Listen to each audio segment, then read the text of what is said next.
నా పేరు కొమ్ము శిరీష. మాది పెద్దమాదిగిపల్లి నిమ్మనపల్లి మండలం అన్నమయ్య జిల్లా. మా నాన్నగారి పేరు కొమ్ము శ్రీనివాసులు, మా అమ్మగారి పేరు కొమ్ము సుజాత.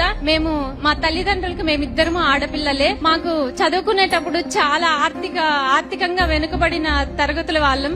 చదివించడానికి మా అమ్మ నాన్నకి స్తోమత ఉండేది కాదు. మా నాన్న కౌలు రైతు, వ్యవసాయం చేసుకుంటూ పశువులు మేపుకుంటూ పాలు పోసుకొని మా ఇద్దరిని చదివిపించారు. మమ్మల్ని చదివిపించేటప్పుడు చుట్టుపక్కల అందరూ ఎందుకురా నువ్వు ఆడపిల్లల్ని చదివిపిస్తున్నావు, ఎన్ని రోజులైనా నువ్వు ఒకరి చేతిలో పెట్టాల్సిందే కదా, ఆ డబ్బులేదో మీరు వెనక్కేసుకోండి, మీ వృద్ధాప్యంలో మీకు కొంచెం సహాయంగా ఉంటుంది అనేవాళ్ళు. కానీ అవేం పట్టించుకోకన్నా మా అమ్మ నాన్న కష్టపడి మమ్మల్ని చదివిపించారు. ప్రభుత్వం ఇచ్చే స్కాలర్షిప్ల వల్ల మేము చదువుకోగలిగాము. ఈ రోజు నాకు ఈ ఉద్యోగం వచ్చిన దానికి మా తల్లిదండ్రుల కష్టమే కారణం. ఆ రోజు ఎందుకురా ఆడపిల్లల్ని నువ్వు చదివిస్తున్నావు అనే వాళ్ళకే ఈ రోజు ఇది ఒక మంచి గుణపాఠం లాగా మిగిలింది.